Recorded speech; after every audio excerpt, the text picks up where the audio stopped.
Thank you, thank you, thank you. All right, before I get started, I want everybody to give a big round of applause to this particular organization for putting together this particular event. They've done a wonderful job. Give them a big round of applause.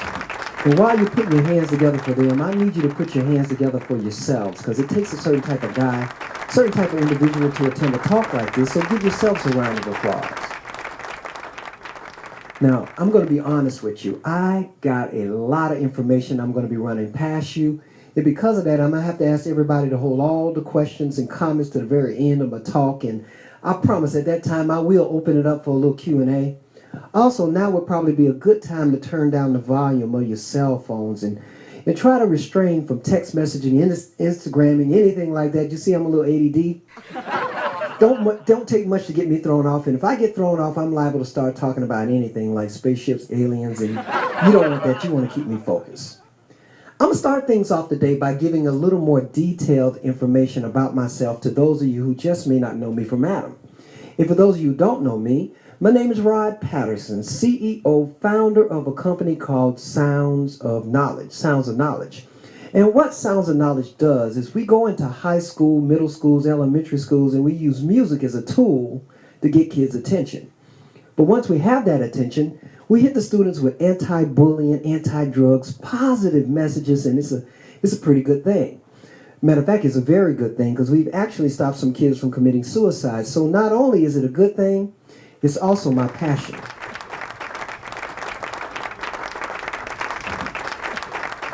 One of those positive messages that we share with the students is about the power of choice, the power of choice.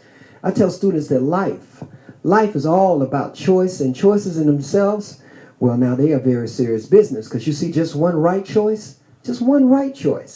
can make you a billionaire. Billion with a capital B.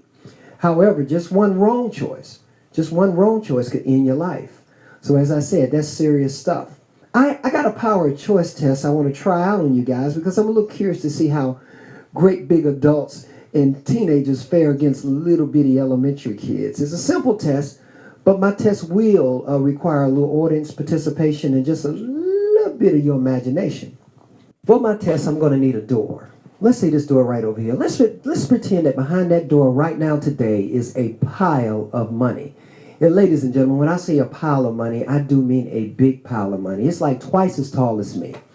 And it's full of nothing but hundreds, 50s, 20s, and 10s, gold and diamonds, iPads, iPhones, pink kittens, purple puppies. Whatever may float your boat is in that pile. And wait a minute, there's more. It's all absolutely free.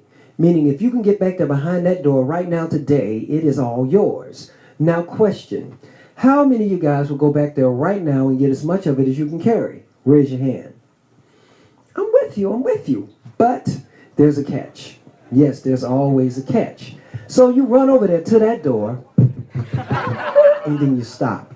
You stop because you see a guy standing in front of that door, and at first you thought he was drunk because he was kind of rocking back and forth, but then you look a little closer, and then you say to yourself, self, he's not drunk. You see his clothes is tattered, he's got scratches in his chest, his face, his lip is split, his ear's hanging off, there's a big bite mark out his leg, and there's blood everywhere. And then you'll say to him, excuse me, sir, but what in the world happened to you? And then he'll say to you, I tried to go behind that door with the big pile of money.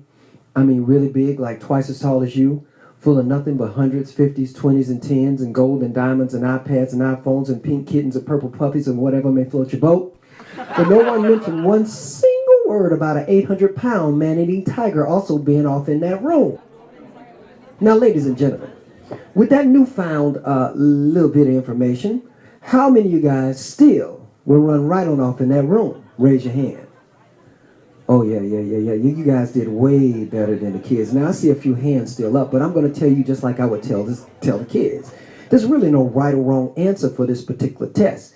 It's really all about a matter of choice. Now, you see, for myself, I would choose to get a tiger trainer, cage, tranquilizer, something to try to prepare before I try to go behind that door and mess around with Tony the Tiger. But see, that's what I like about most adults. See, most adults know how to take good information, wise information, dare I say valuable information, and we sometimes know how to use it and apply it immediately. And that's what I'm hoping will happen today, because you see, for all intents and purposes, the guy standing in front of that door, You see, he represents me. And all I'm going to try to do today is share with you guys some wisdom, some knowledge, some information that I've gained after being behind that door, which represents a child support system for over 26 years. Yeah, you heard me correctly. I said 26 long years. And when I finally surfaced, I surfaced with a few things. I surfaced with some wisdom, some knowledge, a book, and a mission. The name of my book is called The 10 Commandments of Child Support, Learn from My Mistakes. And my mission is threefold. You see, I want to give men and women clarity about a very confusing system that they call child support. Also, I want men to know that they're not alone. See, I think with men it's mainly a pride thing, and we tend to want to handle our business on our own. And because of that, we sometimes feel we're the only ones in the world going through what we're going through, and that's just not true. Finally, and more importantly, I want to save some lives. Yes, save lives. See, nothing breaks my heart more than when I read in a newspaper about a guy having a real bad day in court. He feels that the world is against him. He feels that he's all alone. And because of those things right there, he decides to end his life. And sometimes the lives of others, all because of child support or child support related issues. And that is a very, very sad thing. It's sad because I feel like if that guy had attended a talk like this, or had access to a book like mine, or maybe if I could have sat one-on-one with that individual, just maybe I could have relieved some of the pressure that he might have been under. And just maybe I could have gave him a little glimmer of hope. And perhaps, just perhaps, I might have could have turned his whole situation around. So that is my mission, and I think it's a noble one. Now, my plans today is to share with you guys 4 commandments from my book and 1 good tip. But before I can go one step further or share anything else, my lawyer Dave had a few things he wanted me to share with you first. And this is what my lawyer Dave had the nerve to say to me. He said, Rod, this is important. I don't want you to mess it up, so I'm writing it down for you.